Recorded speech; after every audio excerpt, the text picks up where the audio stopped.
wait no more, because here we are. Look at the reflection. I had the idea to read this because it's Halloween, and I think this might be the scariest story I wrote. I tried my hardest to terrify people, and yeah, I wanted to read this, but it's a novella, and I don't have enough space to pre-record it. So the only way I can do this is just to go live, which means anything can happen. So stay tuned. I'm gonna read this. I have no idea how it's gonna go, or how much I should interact with you guys, or concentrate on reading. But I'm predicting it should take an hour and a half to read. It's a novella, like, I don't know, ASMR horror I'm in. Yeah, so I'm just gonna make this and then leave the video up so that if someone wants to jump around later, then it'll be the pre-recorded video. Anyways, so this is The Executioner's Lullaby. I had this idea for this story a long time ago and ended up writing it eventually, so much so that I had to change the technology in the book. But let's get this bread. Let's get this book. All right. The Executioner's Lullaby. How's this a good angle for reading? I'm just gonna be, I don't have a paperback, so I have to do it this way. Okay, here we go.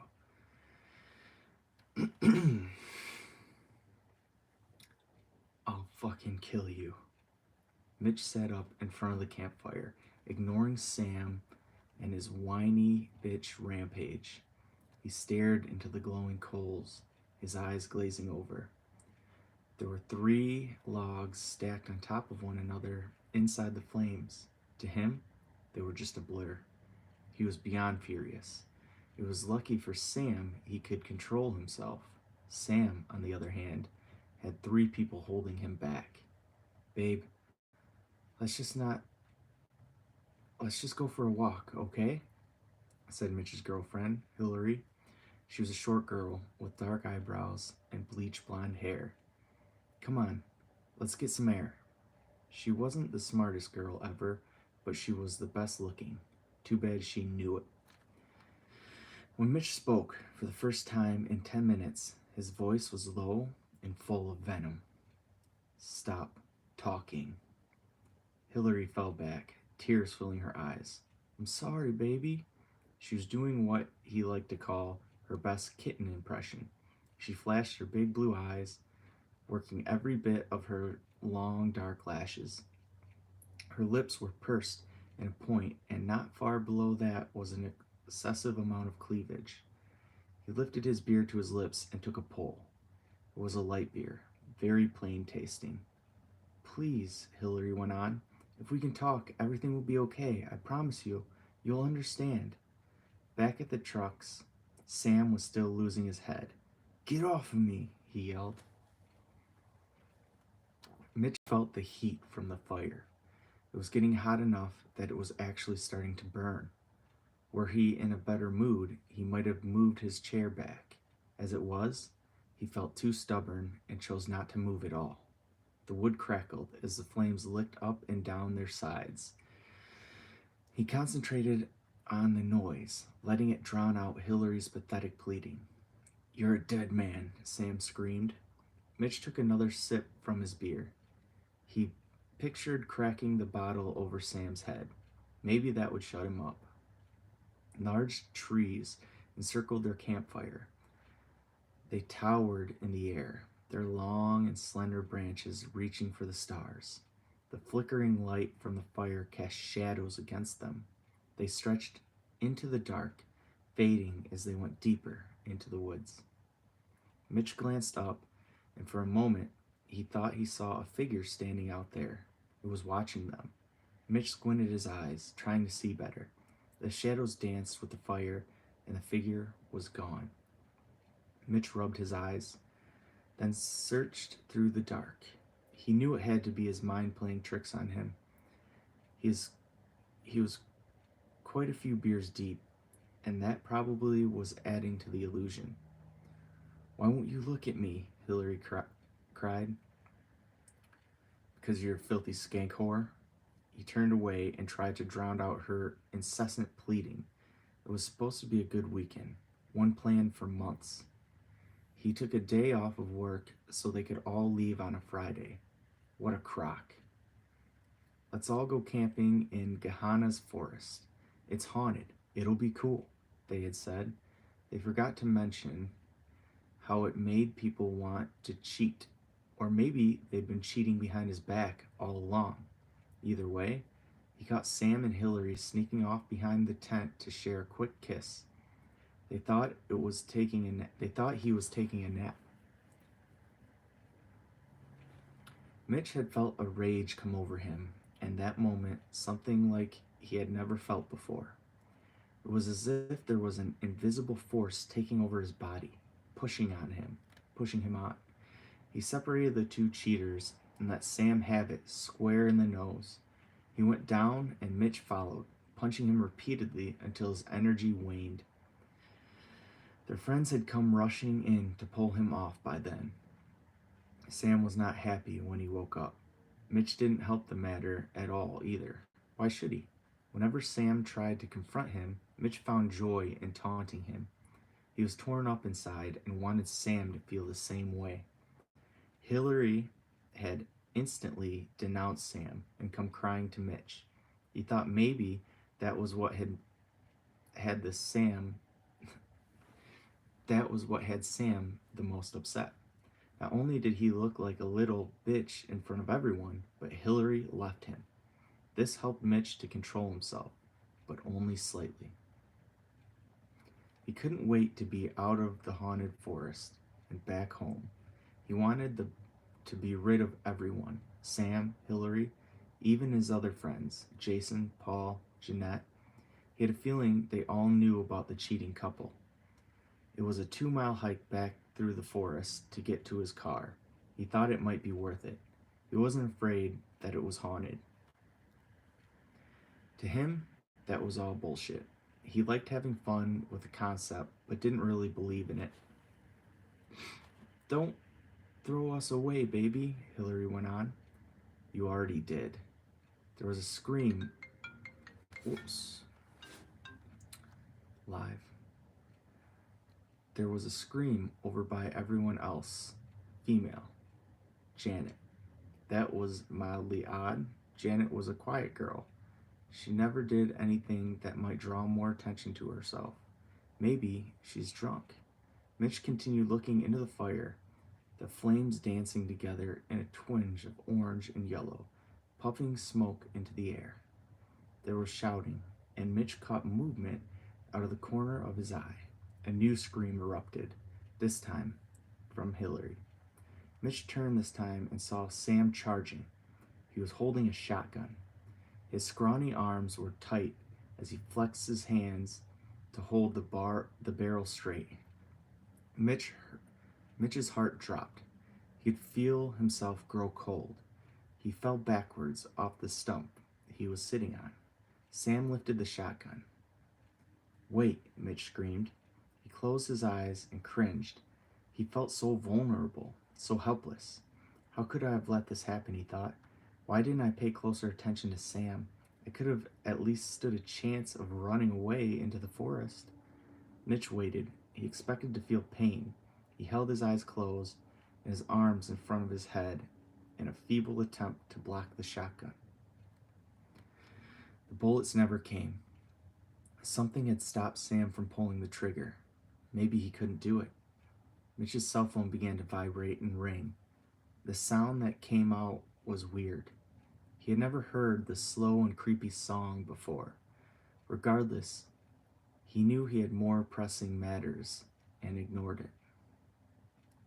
What's up, Turkey? After a moment, he braved a peek. Sam was gone, or at least not standing where he had been when Mitch closed his eyes. The light coming from the fire had dimmed somewhat, casting even more shadow over the immediate area. Mitch didn't notice this, though, for there was one sight that captured his full attention. Standing over him was a little girl, or at least she was once a little girl. Now she looked more like a corpse. Her skin was so pale it was see through, with dark veins running underneath. Her hair was dark black and matted down against her head in greasy tangles. She was in the dress that was once white, perhaps with red polka dots. Now it was a dirty gray with huge splotches of black. The polka dots looked like blood. Mitch was hardly aware of any of this because he was too busy looking into her eyes, or rather, the sockets where her eyes should have been. There were two holes dug out of their sockets. Behind that was blackness, an empty void inside the girl's skull. Mitch reared back and tried to yell. The little girl lunged, taking her bony fingers and reaching into his open mouth. She grasped his lower jaw, squeezing so tight that her nails broke the skin. Mitch could taste her rotten flesh and gagged. The dead girl pulled on his face. Her strength was far greater than that of which she should have been. The joints at the end of Mitch's jawline popped. He could feel his skin stretching. With every inch, the pain doubled. He tried to break the girl's grip, but she overpowered him. His skin continued to stretch, the tendons underneath tearing. The girl gave one final hard yank, and Mitch felt his tongue slap against the base of his neck. He fell back, bringing his hands to his face. He had only cheekbones. Underneath was soft mush. He felt his upper teeth sticking out and exposed. The little girl was holding his jaw, loose skin flapping. She thrust it back into his face. Mitch fell back flat on his back. He felt his right eye smash with pressure. He kept his eyes closed, afraid to open them and see the dead girl. He brought his hands back to his face and found numb flesh protruding from it. He recognized the features as his own jaw. It had been stabbed back into him. He followed the jawline to where it was sticking from the rest of his face. His fingers stopped when they reached his eye.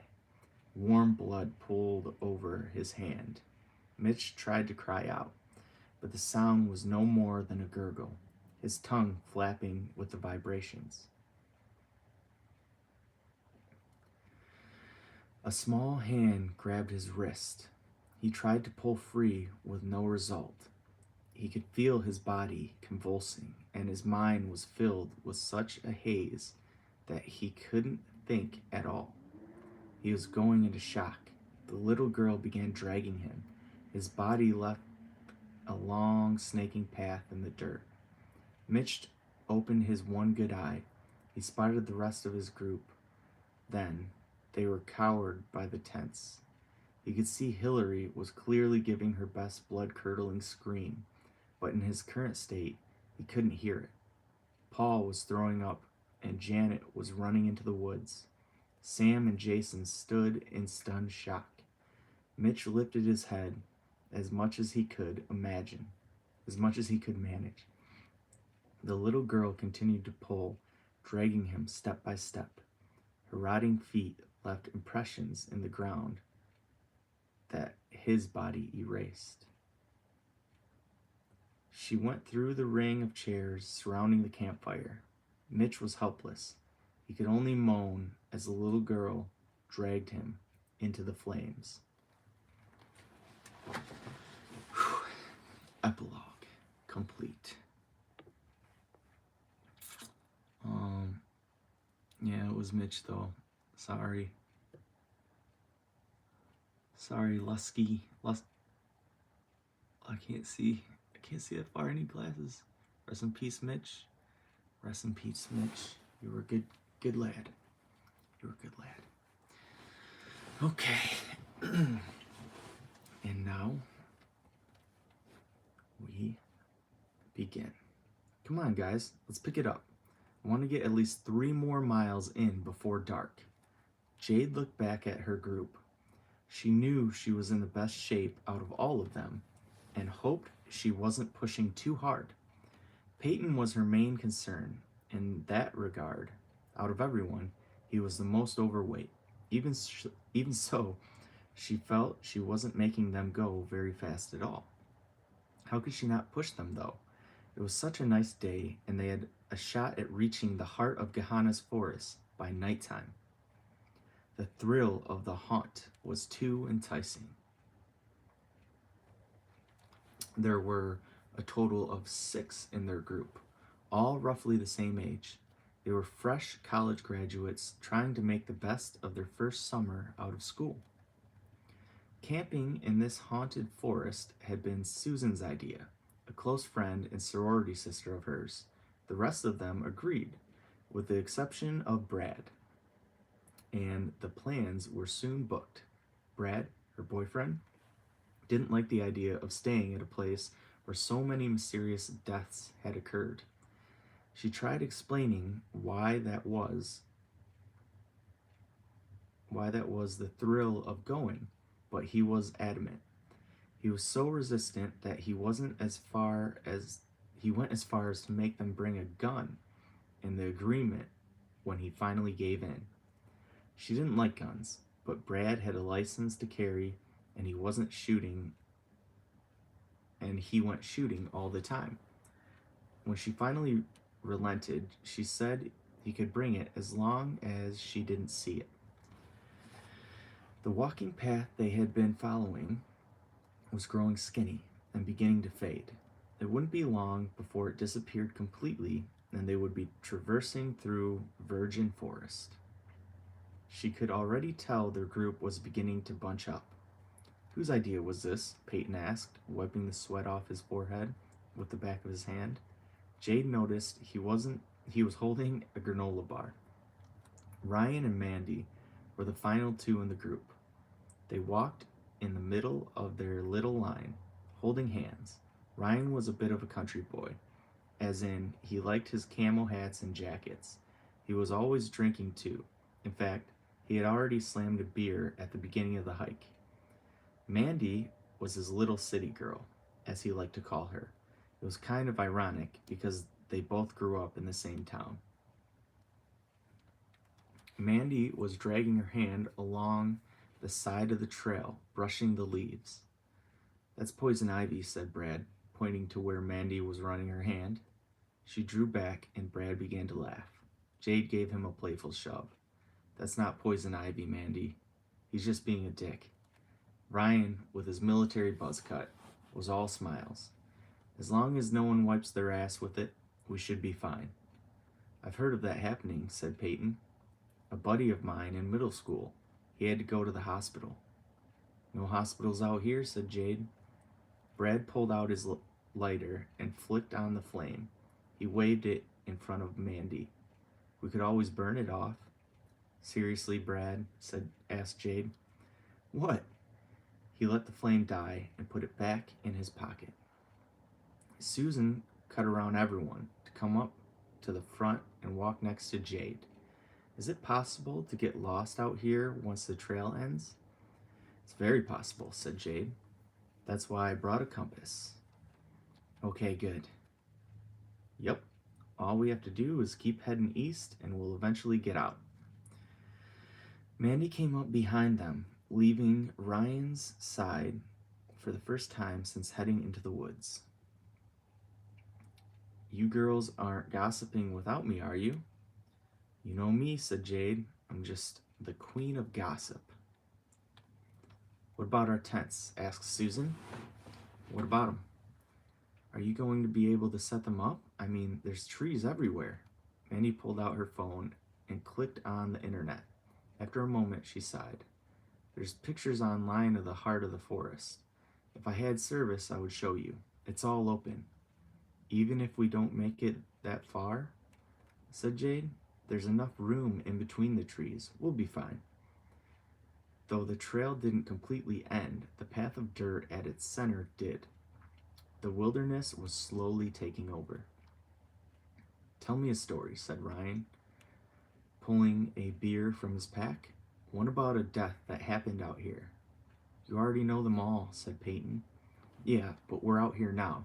Let's set the mood. The beer foamed over as Ryan cracked it. He lifted it to his lips and drank anyways. Peyton paused, thinking for a moment. Well, I don't know how to make it a story, but there's the one where all the Indians died, he said, satisfied that he had done a good job. And, asked Ryan. Jade sighed. It was a small group of Potawatomi that lived in these woods. All that's really known is there was some sort of dispute between them and the French. The end result was that the French soldiers came in and slaughtered the entire group, women and children included. She reached towards a branch as she walked underneath and plucked a leaf. Though mildly vague and not very specific, these are the first recorded deaths inside the forest. Lovely, said Brad. There was a mass execution in the early 1800s. There was a mass execution in the early 1800s, blurted Susan. I think. Does 30 people count as a mass? She seemed to ponder for a moment and then shrugged it off. Anyway, there was a small village a few miles away. I guess there was some kind of pandemic going on. A bunch of people rounded up everyone that was sick and took them out here. They had a firing squad kill everyone, then buried the bodies. Even better, said Brad. The pandemic went away soon after, Susan went on, though that was probably because it'd run its course. That, or the execution worked, said Ryan. Done with his beer, he slipped the emptied can back into his bag. Edward Smith, said Mandy, slowing a little so Brad almost bumped into her. In 1952, her eyes glazed over slightly as she stared off ahead. He came as part of a traveling carnival.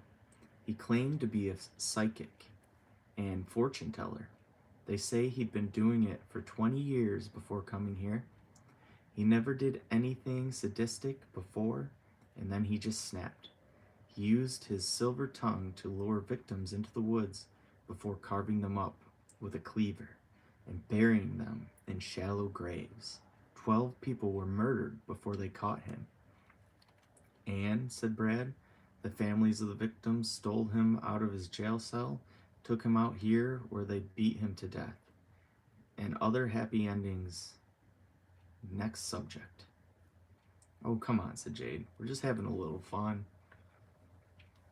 Excuse me for not thinking murder is fun. These people really died out here.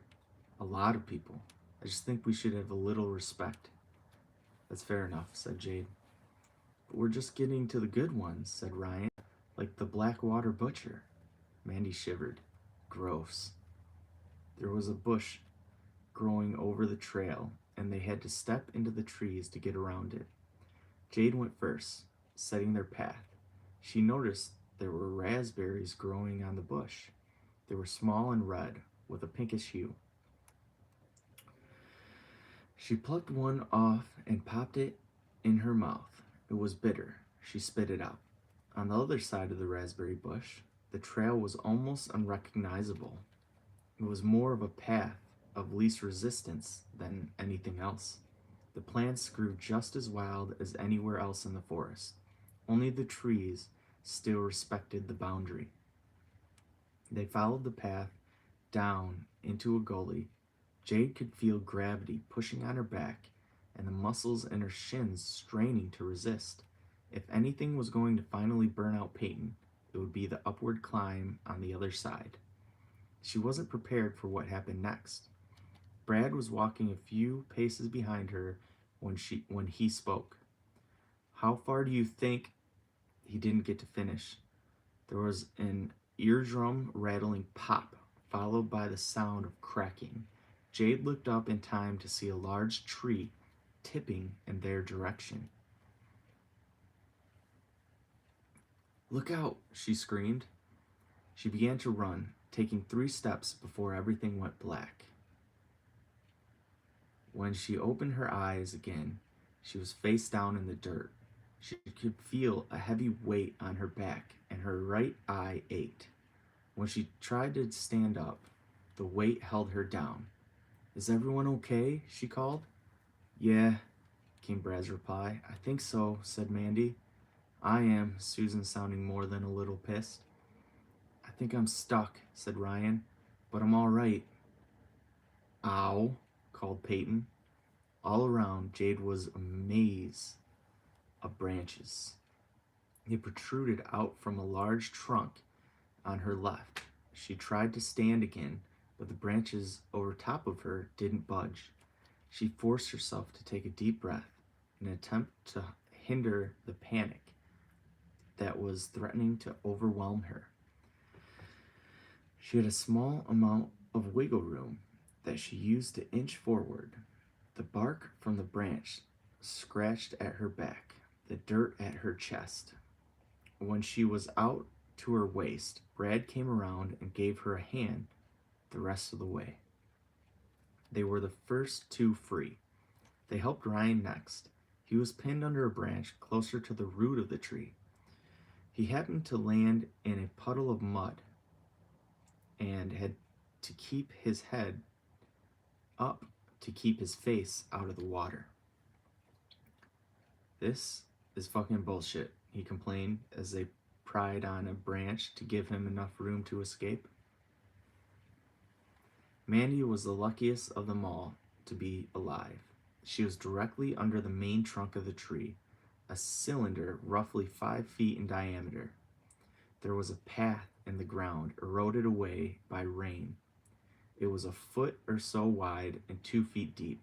Mandy had managed to land right inside of it. Were the ground flat, she would have been crushed. They were able to pull her out by her feet. By the time she was out, Susan managed to find her way free as well. This left only Peyton, who was closer towards the top of the tree where the branches were smaller. He was in a tangle of them, bruised up, but all in all, fine.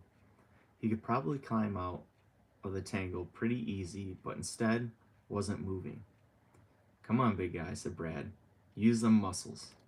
Leave me, said Peyton. I'm just gonna lay here for a bit. No, you're not, said Brad, beginning to wade through the branches. Being more muscular than the rest of the group, he was able to snap off a lot of the branches that got in his way. It made for an easier path that Ryan and Jade were able to use to follow him. As they got Peyton out, Jade was able to step back and get a better look at the tree. It was a monster, old and rotten, with no leaves. The trunk had finally given way to decay. It split about 10 feet above the ground. There were chunks of wood and broken branches everywhere. Looking around, Jade felt disoriented. She had a moment of vertigo and thought she might have a concussion. She decided in that instant not to make a big deal of it. She would do her best not to fall asleep for a few hours, then see a doctor when they got back on Monday. No sense in ruining the entire trip. Okay. So that was pretty fun, said Peyton, once he was up and moving. Now what do we do? Asked Mandy. Jade pulled out her compass and looked it over. We keep going. You sure? Asked Brad. As long as no one's hurt, I don't see why not. Okay. No rest? Asked Peyton. If you think you need it, said Jade. If not, I would prefer we make it to the clearing today. I don't like the idea of sleeping under any of these trees all night. It's not going to happen again, said Brad. Still, there was unease in her gut. All Jade wanted was to reach some open air. The forest that had seemed so enticing with the thrill of its estranged past now just seemed stale and wrong. She had the strong feeling of being watched. Let's get back to it then, she said. Jade fixed her compass and began walking in the direction of the heart of the forest. There was movement up ahead, at the berm, on the other side of the ridge. She paused. It looked like a little girl. She was walking away from them, over the lip, out of sight. Jade had to rub her eyes. It was far enough away that she couldn't be sure. Could it be an animal? What's up? Asked Brad. Did you see that? See what? Jade was already beginning to doubt what she thought she saw. With every passing second, she convinced herself otherwise, more and more. Nothing, I guess. Let's keep going. Near the bottom of the gully, the forest became a swamp. The ground was thick with black mud and smelled like old chalk. Jade could taste it in the back of her throat. Because the trail had long since disappeared, there was no clear way through. Peyton was the first to step in the mud. They were at the very edge, and it came up to the bottom of his shin. When he pulled back, he lost his shoe. Grab it, he called, hobbling along on one leg. Jade went for it, but Brad was faster and got there first. As he pulled the shoe free, it made a slurping sound against the mud's suction. He had to flex his biceps to get it all the way out. When all was said and done, Pate ended up with one shiny white sneaker and one brown and black. He complained his sock was squishing as well. Should we go across barefoot? Asked Susan. She eyed her own running shoes and blue jeans with doubt. No, said Jade, eyeing for a better path. I think we can find a spot to cross that's a little bit more dry. Ryan swooped up Mandy in a wedding carry and stepped up to the edge of the mud. He had boots on that wouldn't be stripped off if he got stuck. Mandy let out a surprised squeal and buried her head against his chest. Ready, baby? He asked. If you drop me, I will kill you.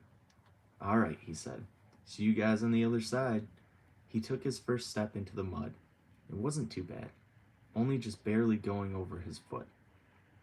The next one went a little higher, same as the one after that. They could see he was struggling after getting a little ways in. The mud stopped getting deeper when it was around the midway point on his shin. It was just enough that he could still keep going. Mandy let out a laughing scream or two whenever it looked like they might go over. So far, it had only been false alarms. When they were almost halfway, Ryan's phone began to ring. It was weird because none of them were supposed to have any service. Even weirder because of how creepy the song was. What the hell? Called Peyton. The song was a lullaby, high-pitched with dark undertones. It echoed from the speaker and filled the empty woods. It made Jade cringe. Dude, I've never heard my phone do that before, said Ryan. He took another step. This time, there was no resistance to the mud. He fell forward, splashing in over his head. Jade took an instinctive step forward when she saw both her friends disappear. They burst back through the surface a moment later, both taking gasping breaths. Are you fucking kidding me? Mandy yelled.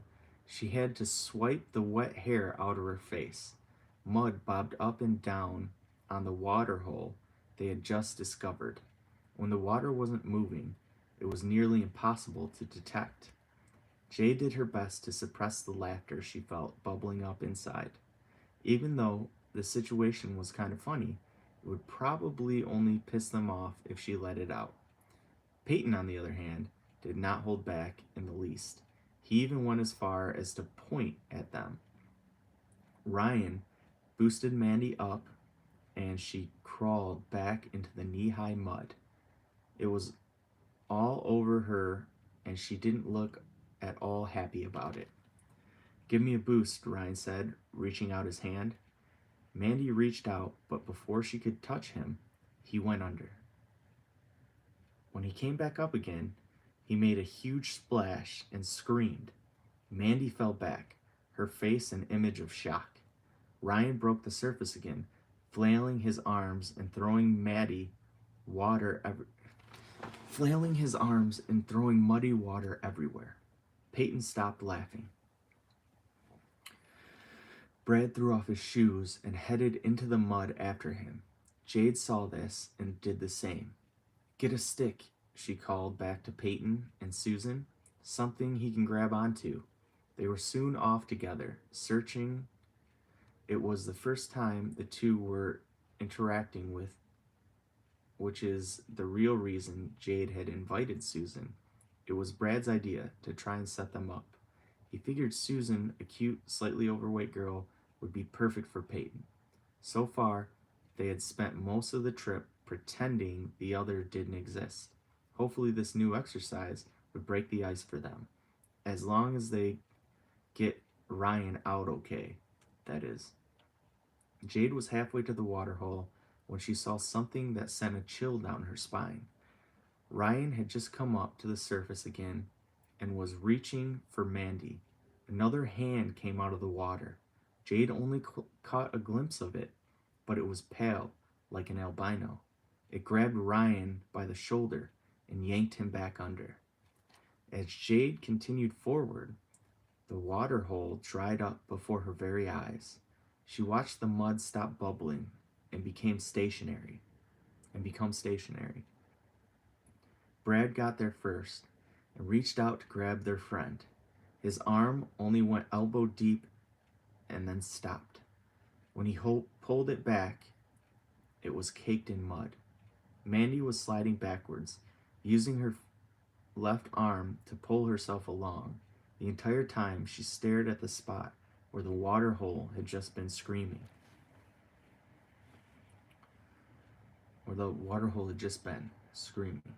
Jade fell to her knees next to Brad, and together they began digging through the mud with their bare hands.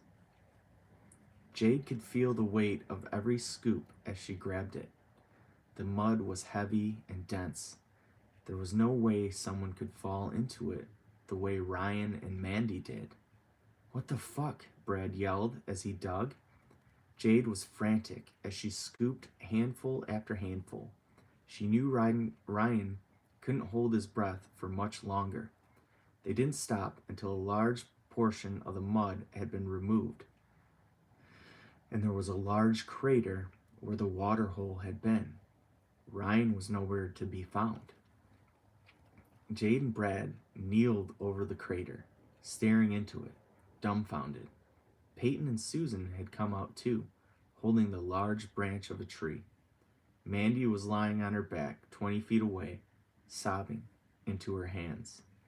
Jade watched the dark earth below, tears welling in her eyes. She wanted to keep digging, to go until they broke free and found their friend. They couldn't, though. The ground was becoming too hard, and water seeped in and filled every hole they attempted to dig. "There was somebody in the water with him," Jade whispered. Peyton gasped. "You saw it too? I thought it was crazy." "We all saw it," said Brad. He sounded tired. "What are you guys talking about?" asked Susan. "I didn't see anything. How are we going to get him out? He's dying in there." "Somebody was in the water, dragging Ryan down," said Jade. Susan pointed, as if to say, "Keep digging." "That's impossible. We just need to go a little further and he'll be there." Jade grabbed a handful of mud and threw it back into the hole they had dug. "We should have found him right away. I don't know how, but he's gone." "No way," Peyton whispered. Jade stood up and went back to check on Mandy. The girl was still lying on her back, but now she was breathing in sharp pulls. When Jade got closer, she could see the girl was shivering. Jade gently grabbed her shoulders and lifted her so she was sitting. Her clothes were wet and stuck to her skin. Her hair was caked in mud. "Breathe," said Jade, rubbing her shoulders. It's over now. You're okay. Took him, Mandy huffed. Took Ryan and drowned him. Who? Jade asked. Who took Ryan? The devil. Mandy's eyes went wide and she screamed up at the sky. Jade flinched back from the noise. No, she said, giving Mandy a shake. You're just in shock. That's not what you saw. She pulled Mandy in, squeezing her in a tight hug. She could feel the water from Mandy's shirt soaking her own. That's not what you saw, she repeated. What's going on? Asked Brad. He was scrambling through the mud towards them. Jade realized that Mandy's scream must have sent him into a panic. We're fine, she said. Brad slowed. He looked pretty pissed off to find out there was no real emergency. Peyton was using his stick to poke the mud where Ryan had disappeared. Susan was peeking around him from a safe distance. Where did he go? Peyton asked. What do we do? Jade went into her backpack and pulled out her phone, already knowing she would have no service. She closed her eyes, pressed the useless phone against her forehead. Okay, she said, eyes still closed. We have to turn around and head back. There's nothing we can do here but get help. You're going to leave him? Mandy asked, breaking from her incoherent sobs. We have to, said Jade. I'll stay, said Brad. I can keep digging while widen the hole. Absolutely not, said Jade. We're all going together. I'll keep my gun on me. It'll be fine. I said no. Jade wasn't sure how stubborn Brad was going to be, but she knew she would drag him along, kicking and screaming, if that's what it came down to. Something weird was happening, and the last thing they needed to do was separate. He must have seen the look in her eyes because he backed down. Fine, but we have to hurry. This sent Mandy into a terror. She began kicking at them and throwing mud. You're not leaving him. We have to, said Jade, blocking a glob with her forearm. It's the only way to get help. We have to stay and find him. It's not safe, said Jade. Mandy wouldn't have it. She pretended as though she couldn't hear them at all. When they decided to start moving, Mandy did not come willing. Both Brad and Peyton had to grab each of her arms and drag her along. Peyton slipped once and fell chest first into the mud before they reached dry land. Luckily, Brad had a good enough grip on Mandy to keep her from running back. She became less resistant as they went and was willing to walk on her own by the time they reached the fallen tree. Jade was thankful for it because she was slowing them down. Once everyone was walking on their own, she was able to spur them into picking up the pace. They weren't able to find the trail again, which wasn't too surprising to Jade. It was a big forest. They could be within 40 feet and still not see it. She hoped they would find it soon enough. It would speed them up a lot. Until then, she was forced to use her compass. We need to hurry, Mandy complained. Her eyes were bloodshot, and she was hugging herself. If we don't get back with help soon, he could die. Jade thought he was probably already dead, but thought it best not to mention. Instead, she said, Don't worry. They'll probably have a vehicle they can use to get back here quick. The ground was sloping on their right side and becoming steeper as they went. Jade couldn't remember the slope on the way in and wondered how far off the trail they actually were. She had a strong urge to take off running, but kept it in check. Her body was on the verge of fight or flight. Something very odd was happening around them. She wasn't sure exactly what, but she knew it was dangerous. Do you think we'll make it back by dark? Brad whispered to her when they had a little space from the others. I doubt it, said Jade. The sun's already starting to go down. It's going to be twilight soon. Brad sighed. Damn, I'm not looking forward to being out here in the dark. I know, but if we keep moving, everything should be fine. Yeah, he said, staring off into the trees. I'd be a lot more comfortable if we knew what the hell was going on. Wait up, they heard Peyton call. He was leaning against a large boulder at the edge of a now very steep hill on their right. He had his hands in his on his knees and was breathing heavy. The boulder was smooth and round, shaded in different tones of gray. Mandy was a few feet past him, turning to see what they wanted. Her face was red and puffy from crying. Susan Susan was even further along, only 10 feet behind Jade and Brad. You guys are killing me, Peyton complained. I haven't worked this hard since high school. We have to get help, Jade called back to him. I know, but just let me catch my breath. A melody began to play, chilling and slow. It was the second time they had heard it that day. The haunted lullaby echoed through the trees. Mandy pulled out her phone and stared at it. It's an alarm. Did you set it? Asked Susan. No, said Mandy. I've never heard this ringtone before in my life. Maybe you set it on accident? Asked Susan. Mandy looked up at them with fear in her eyes. This wasn't on my phone before. A stick broke just off the trail, and they all heard it. Jade's breath caught as she saw what had made the noise.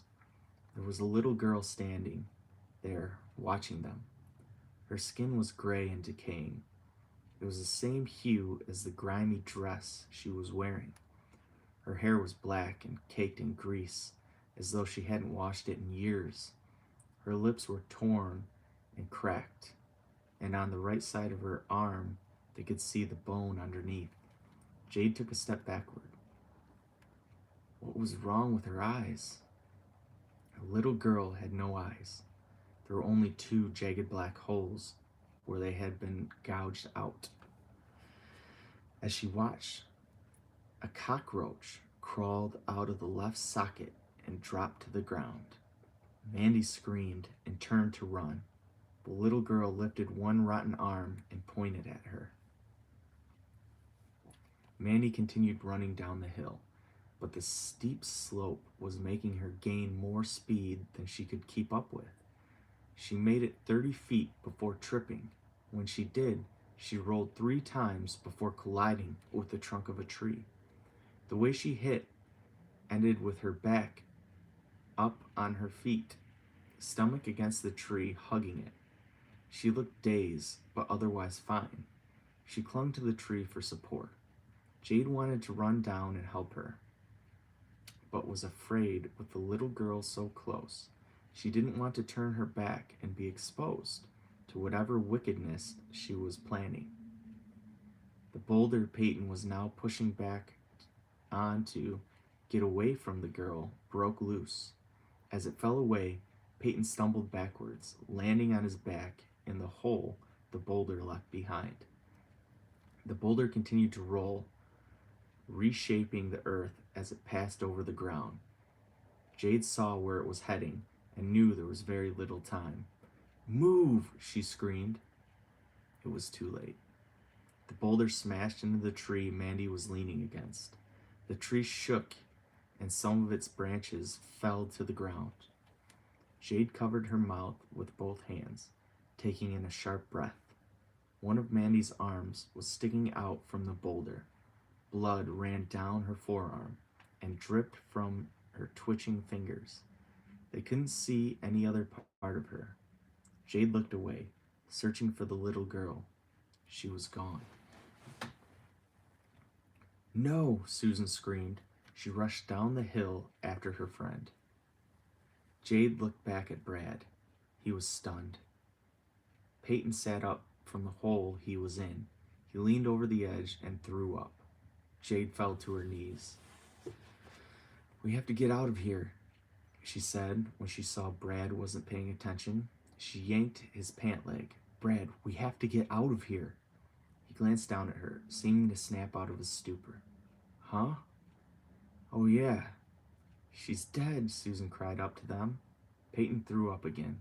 Susan, we have to go, Brad called down.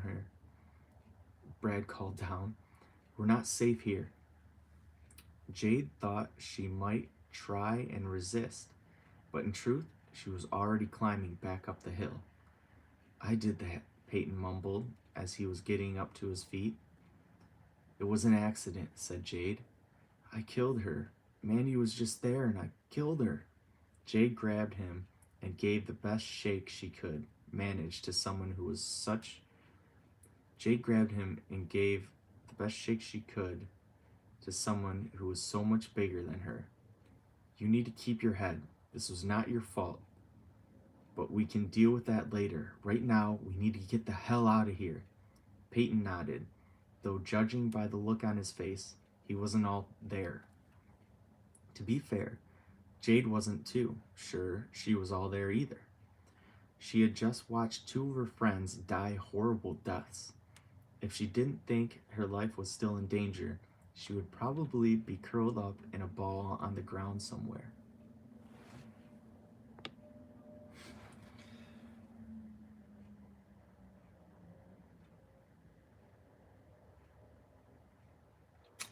I don't know what that means. Okay. Let's go, said Brad, heading in the direction they had been going before. But what about the girl? Asked Susan. I don't know, said Jade. Peyton began shaking his head as though he were trying to free something lodged there. I can't even process that right now. Whatever she was, said Brad, it's the reason we need to leave now. Jade pulled out her compass and double-checked they were still going the right way. They were. The group, or what was left of it, was bunched together as they walked. Nobody wanted to separate more than a foot or two apart. Susan made sure to be in constant contact with Jade in one form or another, whether by bumping into her or generally trying to walk in the same space she was in. Jade was completely fine with this. Normally, she would be annoyed, but at that moment, she found herself comforted. She couldn't help but feel like peril hid behind every step. Dark shadows seemed to peer out at them from the trees. The sky was orange overhead, fading darker behind them. The clouds were black and spotty. They continued to push onward. The sound of their heavy breathing filled the silence. Jade found herself wondering where all the sound was. Normally, they would be hearing crickets, cicadas, and a million other creatures trying to mate with one another. There was none of that. She couldn't help but think, this is the sound a forest makes when a predator is near. She kept pushing them, knowing it would be the only way to reach the edge of the forest without spending too many hours out in the dark. She saw what happened to people in the daytime. She didn't plan on seeing what happened during the night. Jade pulled out her compass and checked it again, like she did every minute or so. Due west. They should reach the edge of the forest sometime in the next 2 hours. She debated making a left turn and searching for the trail. She decided against it, figuring their best bet was to simply keep heading in the direction they were supposed to go. At one point in the walk, Peyton stepped on a stick that made a particularly loud snapping noise. Hello. This caused Susan to let out an involuntary scream. In turn, the scream caused Jade to just about jump out of her shoes. She couldn't help but curse under her breath afterwards. Sorry, Susan whispered a moment later. It was another hour before they finally broke through the edge of the forest. The sun had long since set and all of their nerves were beyond frayed. Jade took in her first sight of relief as she stepped into the open air. There were no stars out, in the night sky, she noticed. The moon was there, full and bright, but its color was all wrong. It wasn't white like it normally was. Instead, it looked almost rusty. It had an orange hue to it that made it look dirty. Jade didn't have much time to notice because Jade didn't have much time because Brad was soon next to her, vying for attention. I need a drink of water. Feel my mouth going dry. Oh yeah, oh yeah. It's good water. Okay. That'll help. Okay. Where the hell are we? He asked. Jade glanced around only to realize they were not, in fact, at the edge of the forest. Her knees felt weak, and she had the sudden urge to let herself fall down. What she had thought to be the edge of the forest was nothing of the sort. They had stumbled upon a meadow roughly 2 acres across. The open land was knee-high with weeds, blue and white flowers all around. With weeds and blue and white flowers all around. And all around that was the forest. Jade knew of this meadow. She had seen it in pictures. They had once been trying to get there. It was the heart of the forest. I don't understand, said Susan, clearly recognizing the place as well. I thought you were leading us out of here. I was, said Jade. She pulled out her compass and checked it like she had done so many times before. This time, the needle was spinning wildly inside its case. Jade threw her hand back and let it fall to the ground. You took us in the wrong direction? Asked Brad. Peyton bent down and grabbed the compass. What the hell? Dude, he said, eyeing the needle. Jade grabbed her hair with both hands. She felt like the ground had just dropped right out from under her. We needed to go due west. I went due west. What do we do now? Asked Peyton, letting the compass fall again. Jade knew exactly what she wanted to do. Dig a hole to then hide inside of it until rescue came. Unfortunately, they would probably die of starvation first. If not that, then a little demon girl would come and murder them. What a world. What a fucking world. Okay, said Brad. We can't leave this field until daylight. It's too dangerous. He began walking out into the open. We're going to have to stay here, but I don't think we should start a fire. It'll attract too much attention. Instead, we should huddle together for body heat and wait out the night that way. I can keep my pistol ready in case anything comes out after us. Jade was not about to object to a plan that avoided re-entering the trees, and neither was anyone else for that matter. So they found a nice spot near the center of the meadow and sat down back to back. Once they were down, Jade took a deep breath and smelled the meadow for the first time. It was rotten, like old garbage. It wasn't at all what flowers and greenery were supposed to smell like. She found herself wanting to gag. At least the plant life was knee-high. It might not have made a pleasant smell, but sitting down, they were at least able to hide from anyone watching them from the woods. It wasn't much, but it provided them with a little bit of comfort. Jade tried to think about her friends as she sat there, about Mandy and Ryan. She wanted to feel sorrowful, and to mourn. She couldn't seem to do it, however. No matter how hard she tried, the feeling wouldn't come. It was as if her body still knew she was in danger and wouldn't allow her off of defensive mode. Meanwhile, the bottled up trauma was tearing her apart from the inside out. Maybe some of us should try and sleep, asked Peyton after a while. You know, in shifts or whatever. I don't think I could sleep if I tried, whispered Brad, but you're more than welcome to.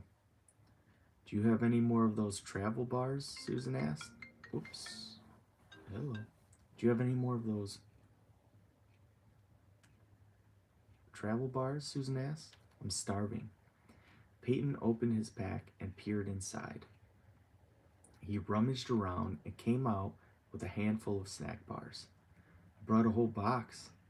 Jade took one as he handed them out and peeled back the wrapper. She was actually quite hungry. Her mouth watered as she lifted the food to it. The bar tasted creamy and satisfied the hunger she hadn't known she had. She closed her eyes as she chewed. Chocolate and granola. It was a match made in heaven. Her stomach welcomed the new company, and it soon made her sleepy. She opened her mouth and took a large yawn. As it turned out, that was a mistake. The air was so rank that it made her cough. Brad made sure to remind her that she should be coughing quietly. They didn't want to bring notice from any creatures lurking in the forest. Do you think we're fucked? Asked Peyton. Jade found herself without an answer. No, said Brad.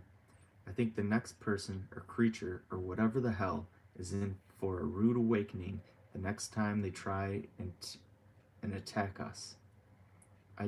Said Susan, pausing, her voice quivering. Ryan and Mandy. Brad leaned back and sighed. I know. It's not fair. What happened today was... I don't even have words for it. We just need to keep pushing forward.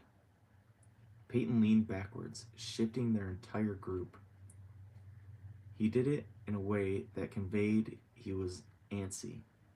I just want to take that little girl and shove her head up her own ass. Are you sure you want to say that? Asked Brad. What do you mean? Asked Peyton. You saw the little girl. She wasn't exactly normal. How do we know she isn't like a demon or something? Peyton shrugged. I'm not afraid of her. I am, said Brad. I am too, said Sarah. Jade kept her mouth shut and laid her head back against Brad's shoulder. She was tired and willed herself to try and get some sleep. It wasn't easy. There was a chill in the air. The group kept talking, and they were setting up. At first, she couldn't sleep at all, but as the night grew later, she became more and more tired. Eventually, she was able to fall into a light sleep. It wasn't the best sleep. Brad's shoulder was bony and kept bringing her to near consciousness every few minutes. Even so, she never was disturbed enough to fully wake up. That was until she heard the melody of a lullaby echoing in her head. Jade's eyes snapped open, and for a moment she didn't know where she was. There were trees and a field, none of which she had ever seen before.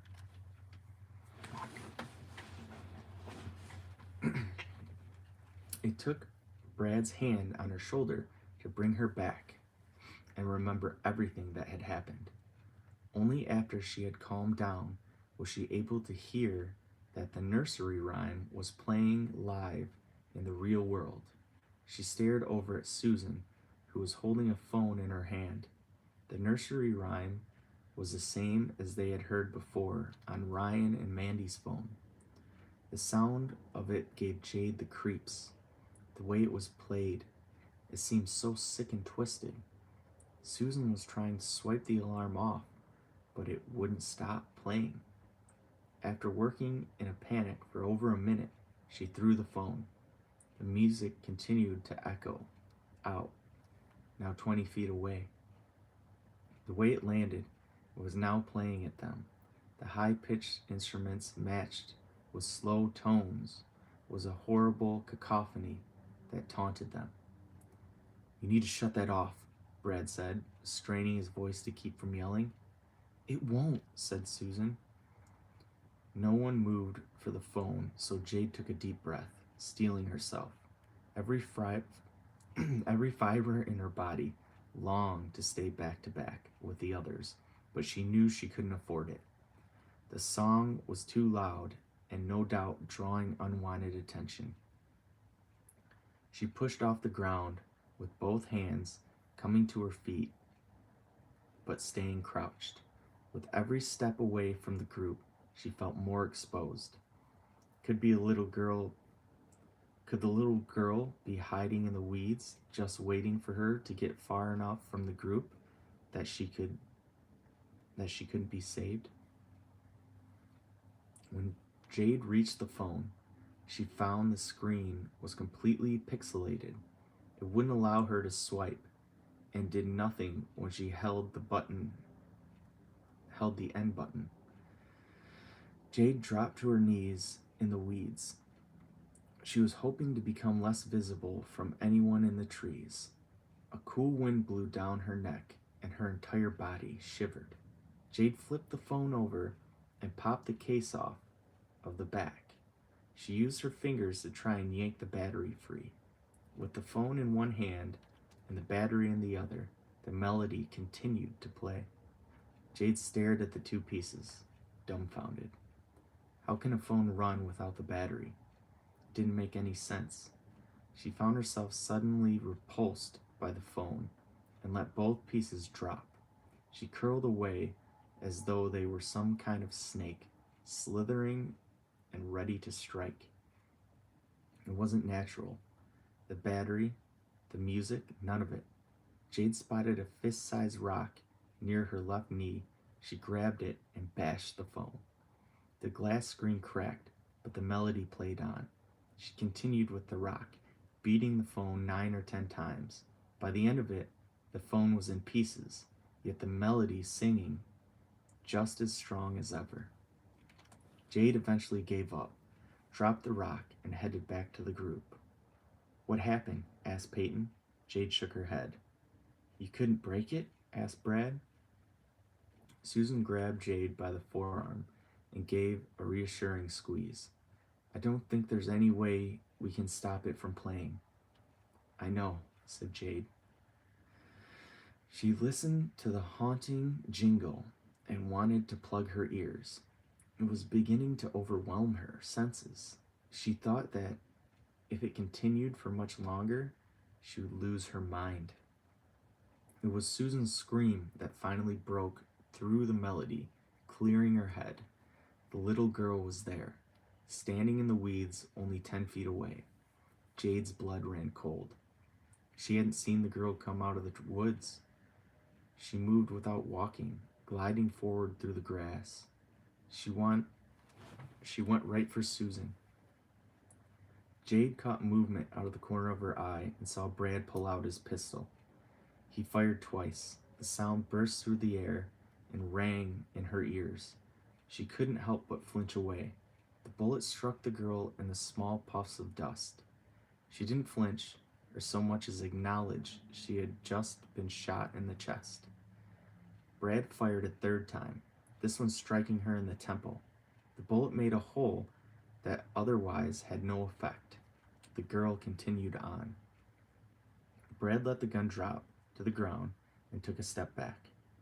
"Guys," Peyton called in a panic. "She's floating."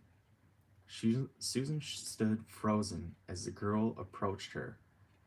Her eyes were wide, her body stiff. "Get away from her," Jade screamed. The dead girl grabbed Susan in a bear hug and began to squeeze. Susan exhaled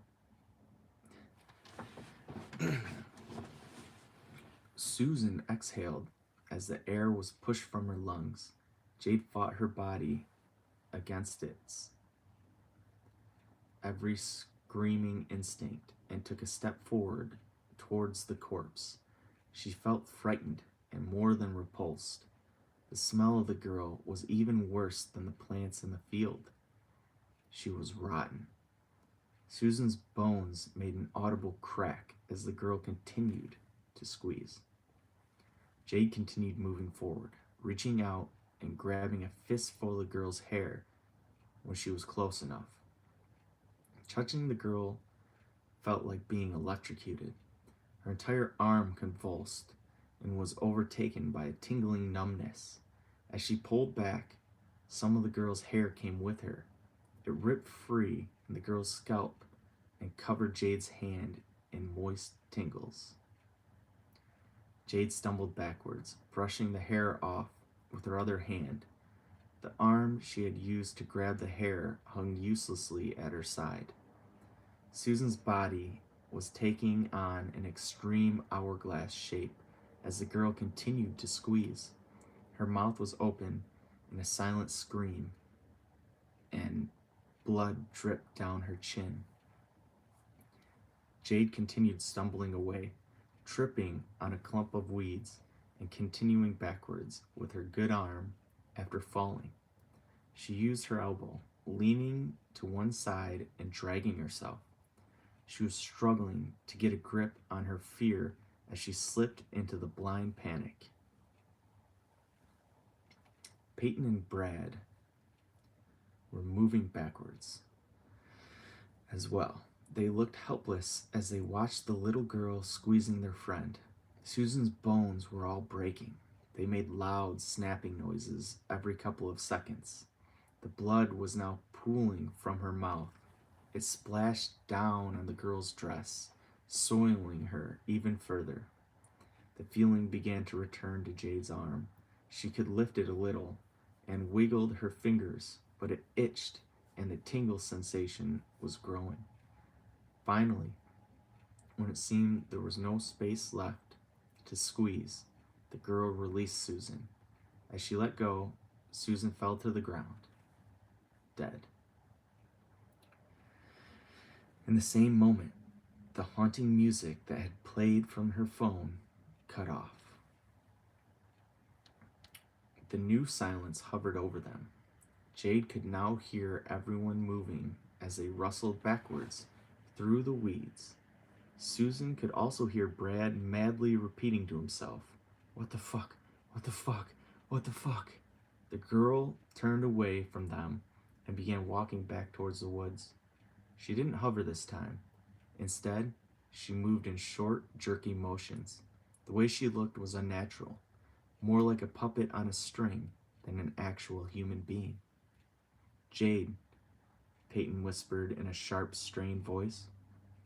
He waved his hand towards himself, quick and short, as if to say, "Get over by us." Jade took one slow and steady step in their direction, careful to make as little noise as possible. Her eyes kept flashing back and forth between Susan and the girl. She didn't know which was more horrifying. Susan looked deformed and was covered in blood. The little girl was jerking all around and moving unnaturally as she walked away. Both of them made Jade sick to her stomach. She took another step. She didn't want to make a sound to give the girl any reason to turn around. Brad and Peyton must have felt the same because they weren't making a sound either. She could tell they were both fighting the urge to breathe heavily, an option to wave her over instead of talking.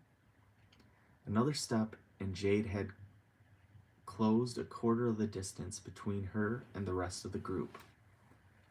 The walking corpse, the girl, was 20 feet away now. She was a marionette with her back arched and her head hanging. Jade bumped a rock with her next step, and it clicked as it bounced off another rock. She cringed at the noise, but the girl paid no heed. She made it 20 more steps before the silence was broken. It was the melody. Peyton's phone lit up his pocket as it began to play. The little girl stopped. She turned and looked at him. "Oh fuck," Peyton whispered. He pulled the phone from his pocket, and the sound rang out clear. He threw it at the girl, who had now fully turned around. Peyton began running. Jade and Brad followed after him a moment later. They ran through the field, heading towards the opposite trees. The dark of the night forced them to slow slightly. They couldn't see their feet were landing very well. They couldn't see where their feet were landing very well. Okay. Ruh-roh.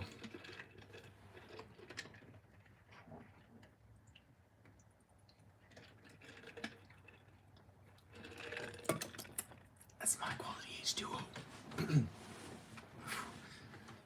Let's see, what are you guys saying? Hello, hi. Hope she gets Brad next. Bye-bye, Susan. Poor Brad, what'd he do? Okay, just as she said this, oops, let's see. Oops, it went an extra page. Couldn't see where their feet were landing very well. Doing good, Jake. Hope you're doing good too. Brad stumbled and fell once, but bounced back up and was running again almost immediately. Peyton kept a good distance ahead of them. For a guy his size and shape, he was making great time towards the trees. Jade being the last in line, could feel the little girl's presence on her back. She didn't dare look away from where she was stepping, but she knew the girl had to be close. It made her want to jump out of her own skin. She wished she could put in the extra effort and take off on a blind speed run. She knew that would be impossible, though. All it would take is one wrong step into a mound of dirt or into a small divot. She would risk rolling her ankle. It would be the death of her. No, slow and steady was her only chance of survival in this situation. Peyton reached the woods first, followed by Brad and Jade 5 seconds later. The next 5 seconds might not seem like a lot, but to her, it could have been a lifetime. Both boys had stopped running once they reached the woods. Peyton was red-faced and wheezing. He looked like he could keel over at any moment. "She's gone," said Brad in between deep breaths. Jade turned and was shocked to find he was right. Where'd she gone? The little girl was nowhere to be seen. It wasn't right. Peyton kept walking deeper into the woods. He was shaking his head and still struggling to catch his breath. "I don't want to die, guys," he huffed. "Please don't let her kill me." "She's gone," said Jade. "You're safe." Just as she said this, the tree behind Peyton moved. The roots lifted from the ground like a snake and coiled around his ankle. Peyton let out a startled yelp. When he tried to pull away, the root held firm. "I don't want to die," he yelled, reaching out for Jade and Brad. Jade reached back, but the root yanked him towards the base of the tree. The force of it sent Peyton sprawling on his stomach and sliding through the dirt. He screamed again, "Help!" Another root sprung from the ground.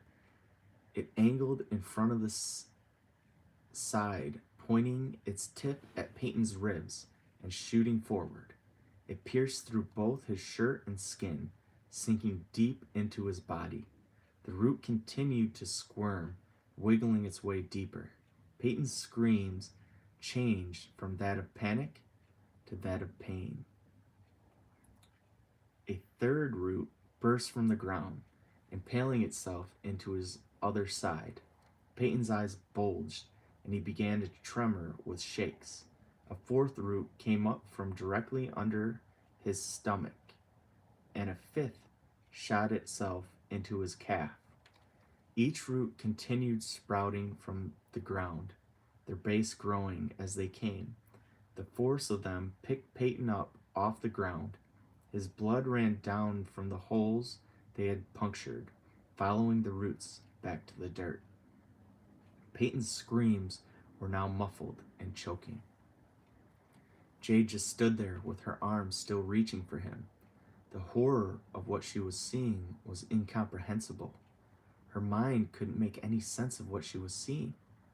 One of the roots slithered out of Peyton's mouth. It forced his jaw apart and ripped at the corner of his lips. When he was far enough out, the bloody vine twisted and pierced back through his eye. Peyton stopped convulsing and went still. So did the vines. His body was floating there, making him look as though he were part of some hideous tree. Back in the field, the melody playing from the phone cut off. Jade hadn't even realized it was still playing. Her mind had blocked it out, blocked everything out. She was numb. Somewhere far in the distance, Jade heard a little girl's laughter. It came on the wind and seemed to resonate with the trees. Brad grabbed her arm and yanked her at an angle, further into the woods, yet away from the hideous monument that was their friend. "We have to get the fuck out of here right now," he said. "Okay," said Jade. She tried to swallow, but her mouth had gone completely dry. She also found that her knees were weak, and she kept almost collapsing. "Just keep going in one direction. We're at the heart of the forest, so it should pretty much be the same distance no matter what way we go." Peyton was imprinted in her mind as she stumbled through the woods. What she had just seen, the hideous mutilation of her friend, it waited behind her eyelids every time she blinked. It hovered in her mind like a fog. But that wasn't even the worst part. The worst part was that every time she tried to work the image out of her mind, out of her head, it was replaced by Susan and by Mandy. Let's see.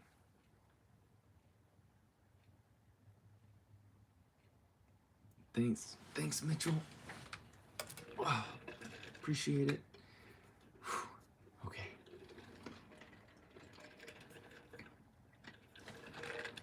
Oh, this is hard reading. I don't think I've ever sat and read out loud this much. Okay. Jade stopped stumbling for a moment and leaned against a tree. She couldn't catch her breath. It wasn't from exertion, but rather the images in her head were overwhelming her. Jade's face contorted in pain. She fell to her knees. Brad was over her in an instant. "I know," he said.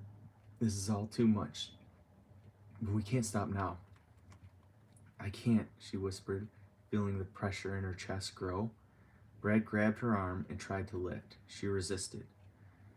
"Jade, we have to move." "Just give me a second, okay?" asked Jade. Her heart was pounding and her vision was going blurry. "Fuck this," said Brad. His feet moved out of her field of vision. Jade looked up to see where he had moved. His back was to her, jogging away. "Brad?" she called. He ignored her and continued jogging. As his footfalls faded, Jade was left by herself in the silence of the forest. "Brad?" she whispered, her voice making far more noise than she had expected. It frightened her. Jade closed her eyes.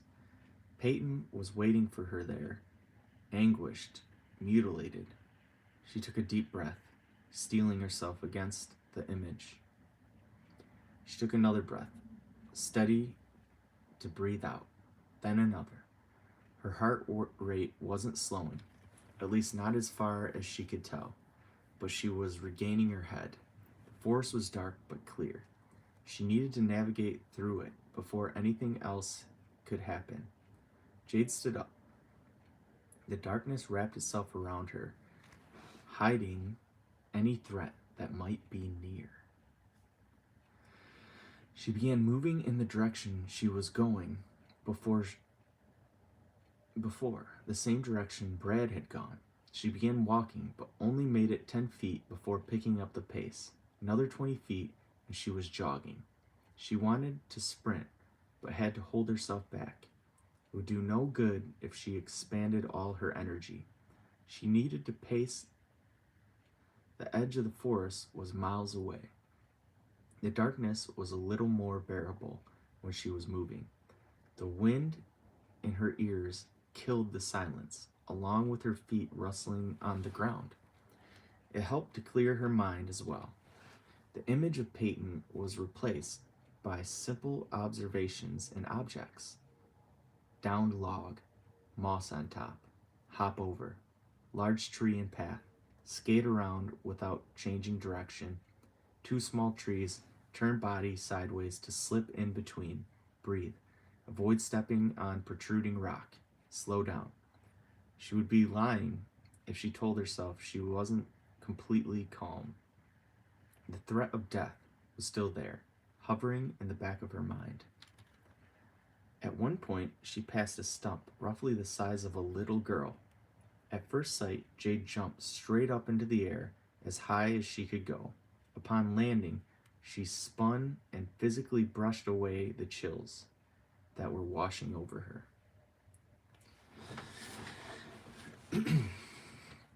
She found herself to be slightly more out of breath for a while after that, jogging faster, too. She stopped glancing to her right or left after that, instead forcing herself into a tunnel vision forward. If something was going to watch her from the side, she didn't want to know about it. She went a ways like this, putting at least 2 miles worth of forest behind her. She got into a rhythm and hit her stride, but still, she was going a little bit too fast. She had to stop and walk for a bit to catch her breath. The moment she did, the little bubble around her popped. The silence rushed back, along with every other fear that came with it. The darkness was once again a pit where creatures hid in wait. They toyed with her, letting her hope grow that she might reach the edge of the forest. That's when they would pounce, the moment she told herself she would make it. Hello, Michigan. Jade placed her hand on her heart, feeling the rapid thump, thump, thump. If she wasn't careful, the thing might explode. She began running again. This time, she went slow, thinking it best to catch her breath on the move. She took a deep and steady breath in the hopes they would help her recover faster. She thought she saw movement to the right and jumped away, but when she looked back, there was nothing there. Another mile went by, and Jade began to wonder if she had outrun the little girl. Maybe the danger was at the heart of the forest, and the further out she went, the safer she was. She hoped that was true, but her instincts told her otherwise. There was no sign of Brad, but that was to be expected. When it came to running, they had roughly the same ability, and he had gotten a head start. Whenever they met up again, presumably at the edge of the forest, she was going to slap him. She would stick with him to get help after that, but it wouldn't be the same. He had abandoned her, and in a life and death situation, she would not forgive him. Without warning, Jade stepped into a half-foot deep hole in the ground. The impact sent her stumbling forward, arms flailing. She kept her feet moving as best she could, however, and was able to recover and pull herself back into a rhythm. That was when she heard it, faint and up ahead. It was the melody of death, the lullaby that always seemed to bring horror. Jade adjusted her direction slightly towards the right in order to head towards it. If Brad was in danger, she wanted to be there to help. The music was actually moving away from her, and she realized he must be running. The sound grew fainter, but she was still able to track it. Goosebumps covered her body, and Jade knew she should be going away from the sound, but that was not an option. Both Brad and the edge of the forest were in that direction. She forced herself to push on. She went a ways with the sound fading and thought she might lose it. She wasn't sure what she would do if that happened. Keep going, she guessed. What other option did she have? Eventually, the sound began to grow again. Jade assumed because Brad had stopped running.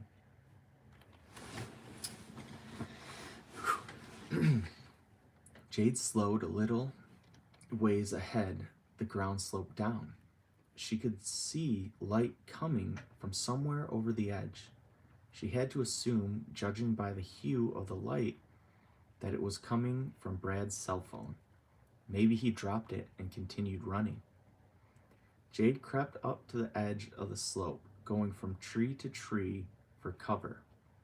Every one of her steps was careful and calculated so as not to disturb anything that might make a sound. She did this until she heard Brad yell out in pain. He was close, somewhere around the same area of the light source. She ran to the edge of the slope, freezing the moment she got there. Brad was below, backed up against a large tree. A few feet away, his phone lay face up on the ground. In between Brad and the phone stood 4 figures. They were naked and pale, as if they had never seen the sun. Their skin was so ghostly white that it reflected the light cast from the phone. They were hunched and held their bodies more like primates than humans. They snarled, clicking their teeth, and they held club-sized sticks. One of them turned its head enough for Jade to see its face. Its eyes were grayish white, as if they were rolled into the back of its head. The rest of its face was that of a normal human, except the nostril was missing. Except the nose was missing. It wasn't a natural absence of the feature, rather more like it had been ripped off, leaving a hideous scar. The pale creature sniffed the air through the holes left behind. It turned its head, staring at Jade with those grayish-white eyes. Jade sank back a little, but stayed close enough to still see Brad. The first creature charged, and the others 2 followed. Brad lifted his hand to block the attack, but they were knocked away with a grotesque crack. He tried to fall to the ground, but one of the creatures hit him on the chest, straightening him up. Another struck him in the head, and Brad's legs gave out. He fell down like a rag doll. Once he was down, they continued to beat him with the clubs. His face, his skull, it was all soon deformed. His arms and legs turned at odd angles in the different places they were being broken.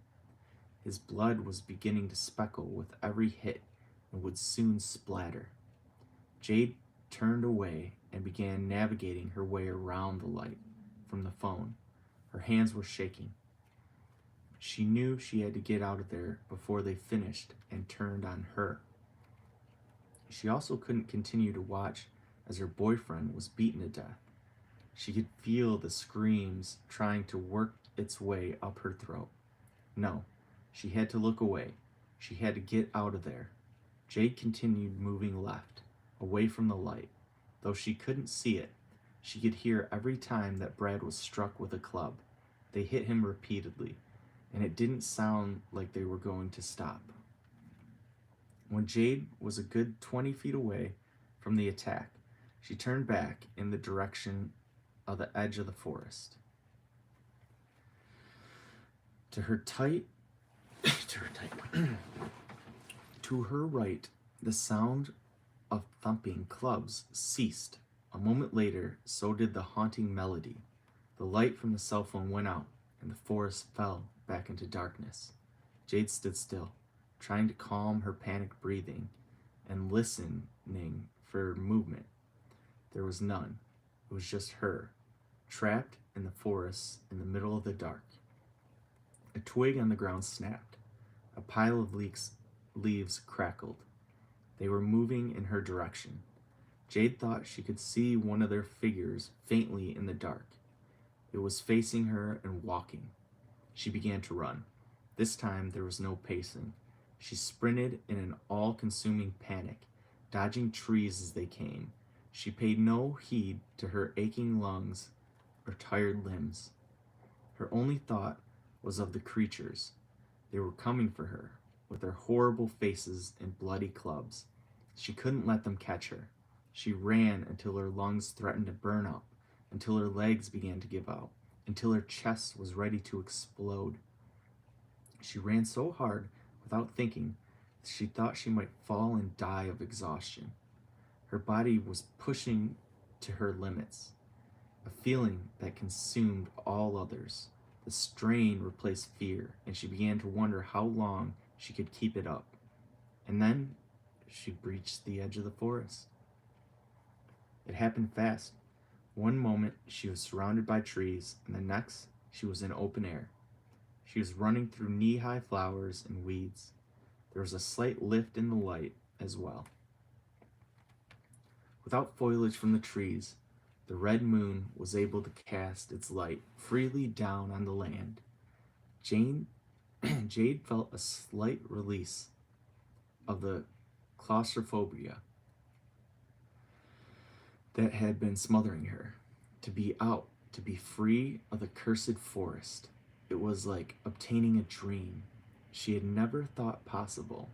Though she had been telling herself she was going to make it, she always knew deep down that she didn't have a chance, not after Susan, and certainly not after Peyton. The forest was alive, and if it wanted her dead, she would be dead. Jade ran for 40 feet before collapsing. There was nothing else in her. She was spent. Her legs gave out, and she took 2 stumbling, sinking steps to the ground. The adrenaline rush that had poured through her body was dissipating, replaced with pure exhaustion. With the immediate threat gone, her strength withered. Jade rolled onto her back and stared up at the starless sky. She took long, deep breaths. It felt like she was choking. She knew she should be putting as much space between her and the forest as possible, but she had nothing left to carry her. 5 more breaths, she told herself. 5 more breaths, and I will roll over to my hands and knees and start crawling. As soon as I catch my breath a little, I can get up and walk. Maybe after a good 10 minutes of walking, I can pick up the pace and jog for help. 4 breaths. She wasn't quite sure what she would tell people when she found them. Hey, the forest came to life and murdered my friends? What if they wanted her to guide them to the bodies? She wasn't going to go back to that wretched place. There was no way in hell. 3 breaths. None of that was worth any concern until she found help in the first place. She could have come out anywhere from the forest. It might still be miles to the nearest person. 2 breaths. She needed to gather her strength to continue on through the night. She might have gotten out of the woods, as they say, but her work wasn't finished. 1 breath. Jade inhaled deeply. Her heart was still pounding out of control, but she was able to gain some satisfaction with the breath. She was gaining ground. She looked back at the forest. The forest was still far too close for comfort. Any creature wanting to do her harm would not have to stray too far. Jade turned and scrambled to her knees, hands and knees. She was panting, but felt she could get to her feet and start walking. She wouldn't need to crawl after all. As Jade lifted her head to stand up, she found herself staring into the forest. The sight caused her heart to murmur. For a moment, the breath caught in her throat. She glanced backwards. The forest was there. Jade realized with drawing horror that she was in a field. It was a well-known field that she had seen before. been to before. Jade was back in the heart of the forest. Somewhere in the distance, the little girl's laughter came echoing out of the trees. Jade scrambled to her feet to get away from the nearer trees which were behind her. She went another 20 feet when she kicked something black and slightly lighter than a rock. Jade fell to her knees next to the object and picked it up. It was Brad's handgun. Susan should have been a few feet in front of her, crumbled and broken on the ground, but she wasn't.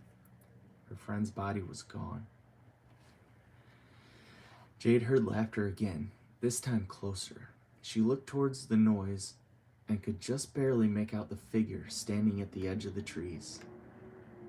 "You're not going to take me," Jade whispered. She was crying and working herself back into a panic. "You hear me, bitch?" she screamed. "You're not going to take me." She stared down at the gun in her shaking hand. It was small, a little under 4 inches long. Brad liked to carry it around in his pocket without a holster. Jade swallowed hard and lifted the gun to her head. She wasn't going to be tortured to death like her friends. If she was going to die, she was going to die in her own terms, quick and easy. Tears were pouring from her eyes, and her shaking limbs were on the verge of convulsion. She didn't know if she had the strength to pull the trigger. She kneeled there, gun against temple, shaking, staring at the figure at the edge of the trees. Pulling the trigger was such a simple task, and yet her fingers refused to move. Jade pulled the gun anyway. She took one last breath and then stuck it in her mouth. Jade pulled the gun away. She took one last breath, then stuck it in her mouth. Eyes still on the figure, she pulled the trigger. Jade woke with a start and felt her entire body had gone numb. Her hands were covered in blood, and she could taste it pooling and running out of her mouth. She tried to stand, but there was something on her back holding her down. Whatever it was making it hard to breathe. She couldn't take in a full breath. She tried to army crawl forward and was only able to move centimeters at a time. The thing holding her down dug at her back. The ground dug at her chest. The early morning light was growing, and she was able to see more and more as the minutes passed. As she became more aware of her surroundings, Jade realized she was trapped under a tree. The thing holding her down was a large branch. She continued to shimmy forward, dragging herself through the puddle of her own blood until she broke free. She felt so weak and so groggy, her eyelids were drooped, and she thought if she let them close, she would fall asleep. As she attempted to stand up, she pushed on the tree with her right arm. She felt a horrible flash of pain and knew in an instant that it was broken. She fell back to her knees, which buckled, She fell back to her knees, which buckled, and she wound up back on her stomach. The fall sent her into a coughing fit, and she began to spit up even more blood. When the coughing fit was over, she attempted to get to her feet again. This time, she used her other arm and pushed hard with her legs. As she came to her feet, she was struck with a wave of dizziness. The forest spun around her, and she stumbled backwards until hitting the trunk of the tree. When she hit, she automatically sat down. It was such a weak feeling, like she had no strength in her body at all. Jade let the trees spin around her, waiting for a moment when they would stop. They never did, but they slowed enough for her to regain her balance. She realized then that she was at the original tree that had fallen on their group. She saw Peyton first. He was in the same spot they had found him the first time. The difference was that now the branches weren't just entangling him, they were impaling him. Brad was a few feet in front of her, lying on the ground. 4 different branches were crushing his chest, stomach, and legs. Both his mouth and his eyes were wide open. He was dead. Jade stumbled around the trees and found the rest of their group, all where they had been the first time. Susan was on her side, with a large branch crushing her midsection down to the ground. Ryan was face down in a puddle, his hands lying still where they had been clawing at the dirt. Mandy was directly under the main trunk of the tree. Unlike before, there was no erosion in the ground for her body to escape to. She was crushed flat. Jade was too dazed to fully comprehend what she was seeing. Instead, she mainly still felt drowsy. She began her walk away from the tree. Her steps were no more than shuffles, and she was only half aware of where she was going. Her body felt numb. Her arms ached. She was impossibly thirsty, and there was a constant trickle of blood from the side of her mouth. Even so, after 10 minutes of walking, she was able to find the trail. Oops. The sun was rising, and there was birds chirping. They flew from branch to branch as they played in the trees, unaware of her struggle. Jade watched them, envious. Her life had just been flipped upside down, and there was nothing but pain for her both inside and out. She wanted to lay down and sleep, preferably somewhere next to a pond. She didn't care about how dirty the water might be. She would drink from it anyways. She knew she needed to keep going. If she didn't make it out of the forest, she would be dead before anyone came looking for her. So she pushed on. Each step was short, her feet never leaving the dirt. The concern, she concentrated on each one as it happened. Left foot, right foot, left foot, right foot. The sun was shining in a blue sky beyond the trees. It was a cool day, mid-60s. Jade found herself in a cold sweat. Beads of it ran down her back and forehead. The smell of the forest, the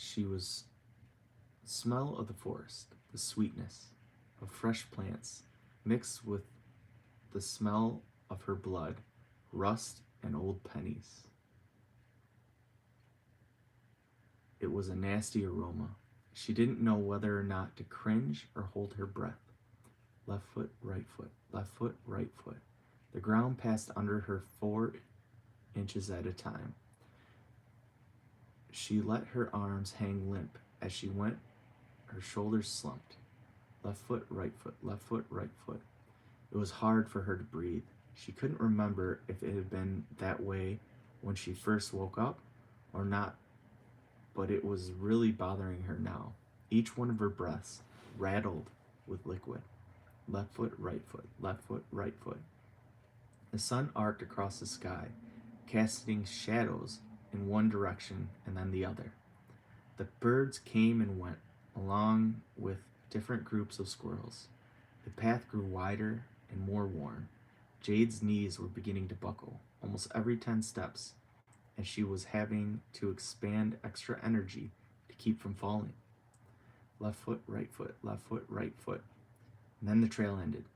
Jade emerged in a field, and this time there was no forest on the other side. Instead, there was a large hotel, roughly 100 yards away. The building was 6 stories high, with windows encircling each floor. The plaster on the walls was white, with gold ringing each window. There was a large awning just outside the front office. Beyond that was a parking lot. Jade could actually see Brad's Jeep. She shuffled her way into the field. At that moment, the 100 yards to the hotel looked more like miles. She pushed herself, trying to steady her rattled breathing, but not quite able to find the concentration. She she managed to go a little ways, then one of her legs once again buckled. This time she went down, folding in on herself. She ended up lying flat with her face in the dirt. She closed her eyes. The world went dark. She went to sleep, to drift off and finish the journey when she was rested. It would be so easy, far easier than finding the strength to stand up, than finishing the long trek through the field.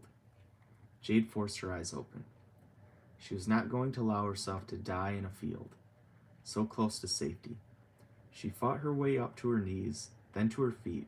Her legs were wobbly, but she was up. She took her first step, tensing with her thigh to keep it from collapsing. She clenched her jaw, determined to make it.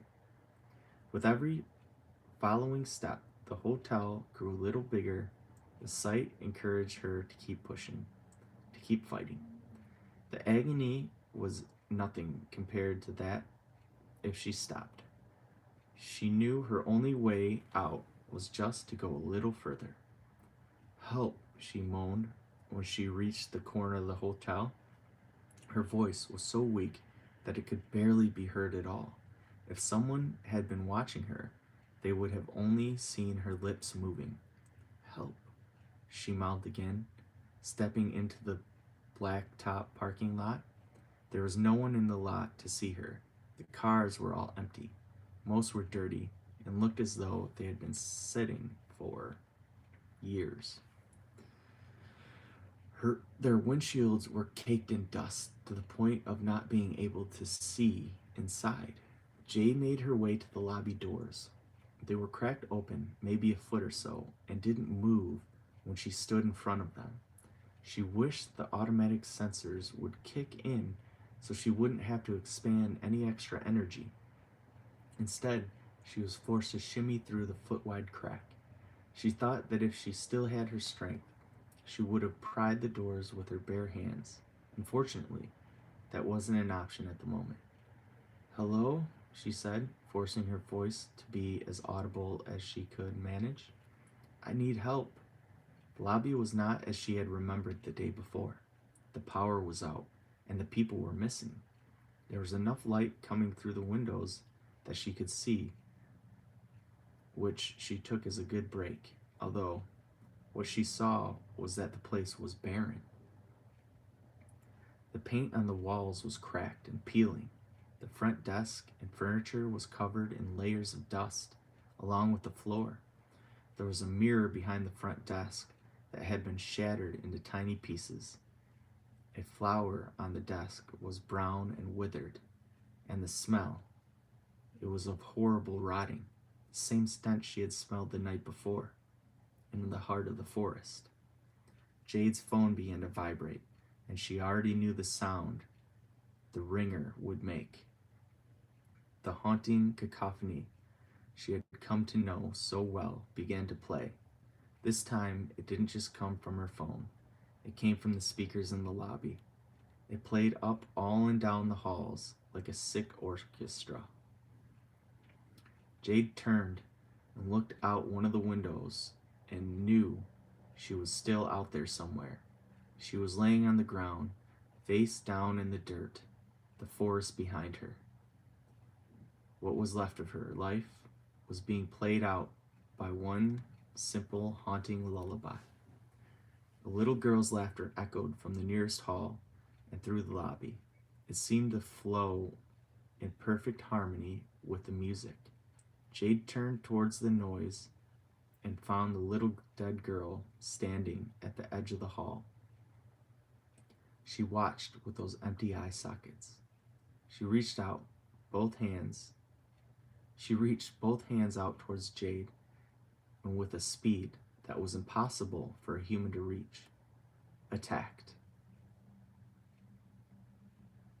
The end.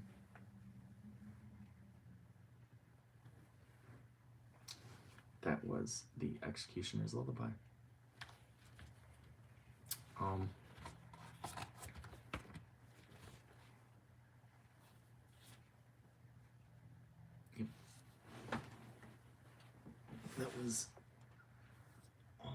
pages.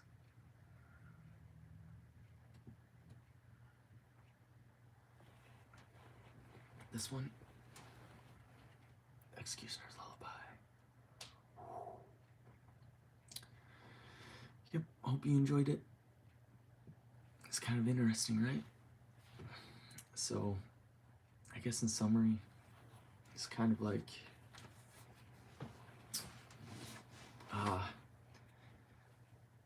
purgatory. That was kind of the twist of the book, is they had been severely injured, and the moments between life and death, when they died and they're unconscious and they're on their way to death, they were in the other place. And then when the phone rings, that was like signifying them dying. And then the creatures were coming to take them out of purgatory. And they all kind of died in the way they were. Hi, Vivi. They all kind of died in the way they were under the tree. Like the way the tree fell on them is how they ended up getting murdered when they finally died. And in the end, Jade wakes up, makes it all the way back. But when she falls in the field, she thinks she falls and then gets back up. But the truth is, she never really gets back up. Like, she's still unconscious on the ground, and you're just following her standing up in the purgatory. And so when she walks in and everything's wrong and everything's all dusty, it's because it's purgatory again, and she's still in the field dying. And that is kind of the idea behind the Executioner's Lullaby. And I hope you liked it. I hope you enjoyed it. We did that all in one go. I have to pee so bad. And yeah. That's 117 minutes. Alright, go to bed. I'll see you guys later. I'm going to the bathroom.